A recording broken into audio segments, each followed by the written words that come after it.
Hello, and this is a very special segment to the IGN UK podcast. Me and Alex are talking to Ted and Craig from Lionhead. Do you mind just introducing yourself so we know which voice is which for audio listeners? So I'm Craig, and I'm the producer at Lionhead. And I'm Ted, and I'm the lead designer at Lionhead. Okay, cool. And recently you released Fable Anniversary, 10 years on from the original Fable. So it's a remake of that game. But so 10 years ago, where were you guys? What were you up to? And Go first, Craig.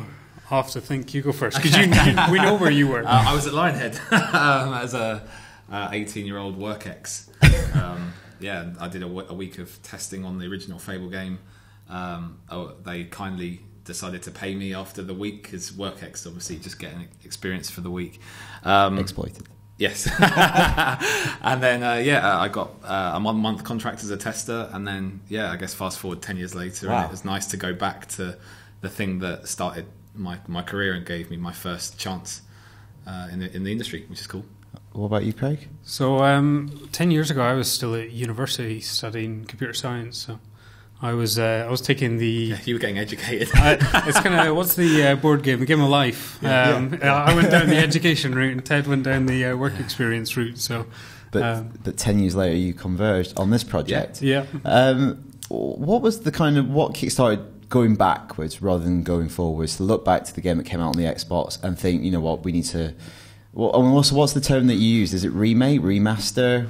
I personally prefer remaster, because Okay. I think that when I think of remake, I almost think of a reboot, like Tomb Raider, games that have very recently taken the core elements of a game and re-established it and given it a new lease of life. Whereas what we're doing with Fable Anniversary is we took the original that the fans absolutely love and wanted to be very careful about the way that we handled it. So it was very much more of fixing the things that were terrible 10 years ago, and making them as good as we possibly can, while still retaining what the original game is. So what we're talking about here is like a video game equivalent of when they go back to maybe an old movie and touch up the negative, or something like that. But have you taken more been a bit more liberal with the kind of the source material? And I always think of George Lucas. We're all on the spectrum here. I'm not sure we want to go down that route. Let's not get into the George Lucas. Han Solo shot first, right? Yeah. I mean, you work with me on this one. I was the one trying to take lots of creative license. Well, I think we've got a good mix in the team. So Ted is very much kind of the fanboy in the team, and is very much about it has to be pretty much exactly like the original. And I'm quite new to the franchise, and I actually hadn't played the original game until we started on the project. So it was great for me to come to it with really fresh eyes of just playing it as a gamer nowadays. And I was able to go, this is weird. I don't understand why this thing is like this or whatever. And so it was it was a good working relationship between me and Ted, that we could bounce stuff off each other of, I want to change this, but no, you can't, because it's really important to the fans, or vice versa. So did you find like certain kind of gameplay elements, or kind of some things have become kind of archaic, or the modern gamer just doesn't respond in the same way? I think one of the big things was the user interface. That's one we were all in agreement that it was pretty beyond its sell-by date, and that's obviously no criticism to the original team. It was just how user interfaces were back then. But when you do a video game interface now, people don't just want something that is intuitive, but there's interfaces everywhere. It's phones and tablets and everything. It's all about being quick and easy to access things. So we've tried to take experience that we all have with interfaces every day and make the Fable Anniversary one as accessible as possible, because there's a lot of content when it comes to weapons and items and things like that. Yeah. Sorry. I was going to say all the books and such like as well. They're just scattered throughout. It's amazing. You're constantly just finding content in the game that you didn't even know was there. Months and months into development, you just kept finding things like, I didn't know about this. So. It seems like video games seem to be an industry that's always looking forward, but we're getting to a point now where we're starting to look back and appreciate history and heritage. And it's always been quite difficult to do with video games, because when I was growing up, there's loads of games I wanted to play, but to play them, I'd have to go out and convince my mum to buy a certain setup. So these were games that were inaccessible. Whereas today, with that kind of online stores, e-shops, all that kind of stuff, maybe PlayStation Now, it's very easy to go back and revisit older games. Do you think that's something that's going to be, much more of a case? Like, it's easier for film and books. Like, you can go into any shop and buy a book that was in print 300 years ago. Yeah. It's harder with games because you might need the equipment. I think we also made it harder for ourselves. Like, there are some HD remasterings where they have just taken the original game up to the res and released it. But for us, we gave ourselves the much harder task of, we don't just want to do a quick one. We want to actually spend the 14, 15 months, however long we've spent on it, actually, looking at every single part of it. The UI we've mentioned, save games, and we had a lot of fun doing things like achievements as well, because nowadays, of course, that expectation is there, and we wanted to give it the sort of the Lionhead stamp that people expect, which is when it comes to achievements, they expect something really fun and different. So how did the process start? Does it start with a kind of an autopsy of the original? Yeah, well, I think going right back, it starts with all the continuous tweets from all our fans. So that's kind of the origin point of the project. But then, we sit down and you play the game through again. You just start doing a couple of playthroughs, because you can't hit everything in one playthrough.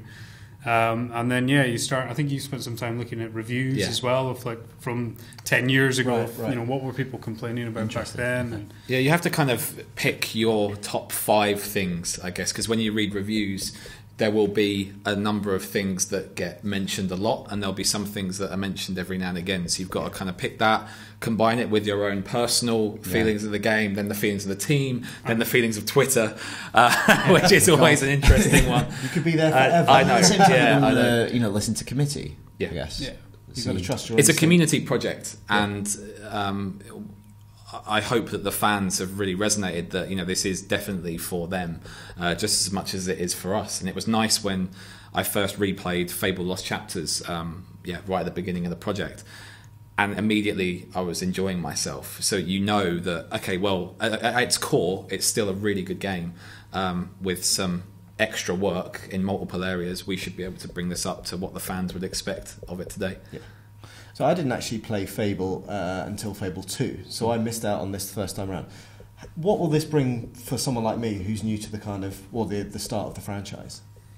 Well, I think first of all you'll get a lot of the backstory that you're missing if you come in at Fable 2. You'll learn a lot more about Teresa, who she is, and kind of the things that brought her to be where she is at the start of Fable 2. And then I think you really get to see where a lot of the origin for the design as well comes from. You'll play this. They play Fable Anniversary, and you'll see elements in there that you immediately will then associate with Fable 2 or Fable 3, but they'll be slightly different. It's the the prequel scenario. You're seeing the same sort of thing, but just in a slightly earlier format. I mean, you do hope, of course, that you'll bring in some new fans as well, some fans that haven't wanted to play Fable 2 because maybe they're a bit like me. I like to play the first in a series before I jump in. But for someone that would be new to Fable, it is hard, because then you're competing with GTA 5 and games that they're playing today. So there's always that hope at the back of your mind that I really hope there's someone out there that picks it up and loves it. And we did we made a trilogy bundle on the marketplace for people that were coming into the franchise, so that they could pick it up for a good price. It's a good plug. Together. It's a really good price. It's a good price. There we go. I'm done here. It's all about bringing new fans in. Is that one of the reasons that led, or was it another consideration to do it for 360 and with Xbox One coming out? Was it to go for the biggest possible audience? It's very hard to say this is a fan game and then release it on a platform that some of our fans might not have yet. And obviously with Xbox One, we're really focused on Fable Legends. That's very much built for the Xbox One. Whereas as a collector, a bit of a hoarder, if you will, of games, when I look at my gaming shelf at home, I've got Fable 2, Fable 3, Fable The Journey, and I really wanted that that slot to be filled from the original. So. And you convinced Microsoft to do that just for that one reason. Just fill in that. I think so. We want to be able to say, this is a fan game, and have the evidence of that. And we've tried to do things like when you buy the game, you get some extra content. We did like a almost limited edition run that came with some outfits that had never been in the original game before. So we've tried to reach out to the fans with, you might have seen that we did a community competition to design an achievement back in July where we had about 3,000 submissions. Wow. So we have really tried to communicate with them and prove to them that this is for the fans. Yeah. You talked about next game. So you've been producing these two games side by side. Has going back to the beginning of the franchise actually shaped that new project and changed the way you've looked at it, or was that always very much set? I think it's always nice to have a reminder of where you start, because with Fable 2 and Fable 3, they all added new things, right? Like Fable 2, we obviously introduced like the dog, the breadcrumb trail, and some really cool new features with the combat. And then with Fable 3, we introduced things like the interface was actually like a built-in room. You could handhold. But yeah, some features that, you know, for better or for worse, they really made each game feel different. And Fable 3 was, of course, very industrial. But they all retained that core Fable element. So it is nice to go back just as much as it is to look forward. And being the 10th year of Fable, I think it felt like a really good time to do it. And Halo really set the bar when they did their Halo Anniversary a couple of years ago. Yeah. So do you think this is a trend that we'll see more and more in games? Like obviously Wind Waker was redone this year and a few other games on the horizon. Do you think this is something more and more? Yeah, I think there are going to be, especially the start of a new generation, people do start looking backwards as well. And I think it is nice to relive those experiences, and whether that's from the simple sort of upgrades or the more advanced upgrades that we've done.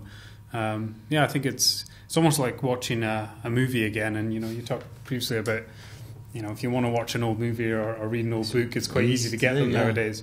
So it'd be nice if that kind of thing is available. That if, somebody who's even maybe coming into one of the franchises on Xbox One, that it's accessible for them, that they can go back and look at things. I think one of the nice things that music has is that whenever I hear a song from like 2004, and it remind me of being 18, 19, something like that, or it might remind me of being in a terrible nightclub in London somewhere and just wanting to escape. So music has that attachment where you attach a song to a certain time in your life.